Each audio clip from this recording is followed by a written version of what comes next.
चाहिँ सम्पन्न गरिरहेका छौँ। यसको चाहिँ विशेषतामा अध्यक्ष आफै उद्भव छ। यो जीवनमा पहिलोपटक मैले आफै गरेर चाहिँ त्यसपछि उहाँले गर्नुभयो। यो कति वर्ष अगाडि के भन्दाखेरि 28 वर्ष अगाडि दोहोरियो। अब यसमा चाहिँ हाम्रो जागिर सरले गहनताका साथ प्रस्तुत गर्नुभयो। त्यसको तयारी चाहिँ हाम्रो महेन्द्र चौलागाई सिर्जना हो र बुढुटी चाहिँ देवप्रकाश सिंह हो।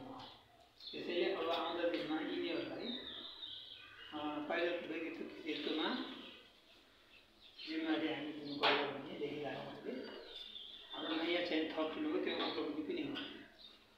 यसपछि यो कार्यक्रम चाहिँ एउटा शिक्षाको लागि मात्रै कार्यक्रम हाम्रो पारिजात हाम्रो केही नाता भयो साथी पनि होइन सन्देश पनि होइन प्रेमिका पनि होइन उनीसँग हामी नजिक बैठा छैनौँ। अर्को योगदान चाहिँ खाली गोठमा बस्ने मुखमा बस्ने घुम्लामा बस्ने झुलामा बस्ने तराईमा बस्ने जनजाति दलित र परिश्रमी मान्छेको निमित्त कसका लागि भन्ने यहाँ थियो नि यहाँ कहिले भन्नुभएको थियो दुर्गा सर कसका लागि भन्ने हाम्रा लागि लेखिदिएको हुनाले यो समृद्ध सहरमा काठमाडौँ केन्द्रित काठमाडौँका ठुला ठुला बडा हाकिम बसेका ठाउँ सायद नेपालमा कतै गरिरहेका छैनन्। गरेको उनको संस्थाले गरेको होला। सुर्खेतमा यस्तो ठाउँमा मुख्यमन्त्री भएको ठाउँमा हामीले गरिरहेका छौँ। हामीलाई आफैले शङ्का गरिरहेका छौँ मान्छे कम भयो मान्छे कम भएर बढी गएको म यहाँ एकदम भन्न चाहन्छु। त्यसैले यो शिक्षा हो।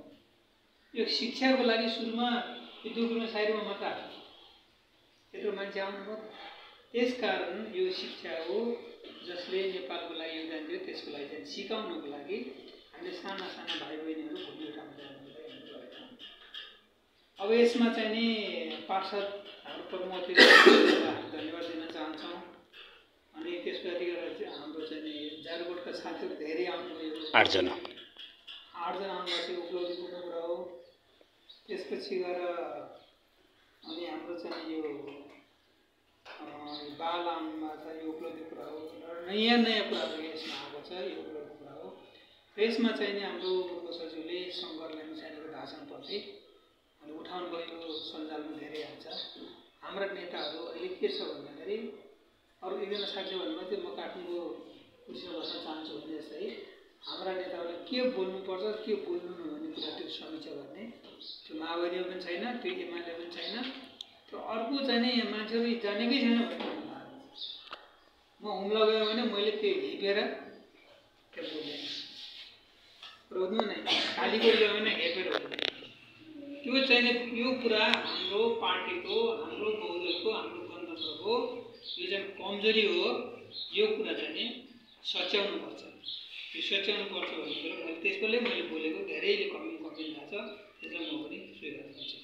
अब पारिजातको कुरा गर्दाखेरि यहाँ हाम्रो यात्रा विचार राजनीति आन्दोलन तपाईँले गर्नुको देवकोटापछि पहिलो प्रतिभा मानिन्छ नेपालपछिको पहिलो प्रतिभा।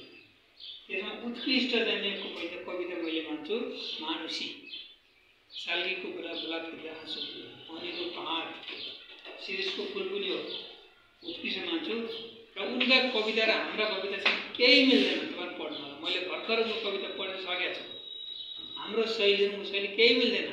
तर उनी यसरी सूक्ष्म रूपले गएको छैन मलाई अहिले समय छैन। त्यस कारणले अब तर उनका यो त राम्रो भयो त उनको नराम्रो पक्ष सीमा के हो त भन्दाखेरि उनले महाकाव्य लेखिनेन् एउटा उनको कमजोरी हो। नाटक लेखिनेन् अर्को कमजोरी हो। निबन्ध कम लेखिन् त्यो कमजोरी। त्यसमा चाहिँ देवकोटाले धेरै लेखे। त्यसका देवकोटाले चाहिँ हामी माथि महान मान्ने यिनी पनि महान हुन् तर अब देवकोटा मान्न सक्यो।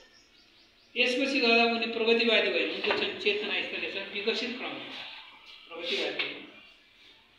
अब म तपाईँलाई चाहिँ नि अब म एउटा घायल चाहिँ कुरा यहाँ पर्लेछको कुरा सुनाउँछु। म अरू पनि सुनाउँछु। यहाँ भन्नु एक दुईवटा भन्नुपर्ने कुरा छ। म धेरै समय छैन मसँग।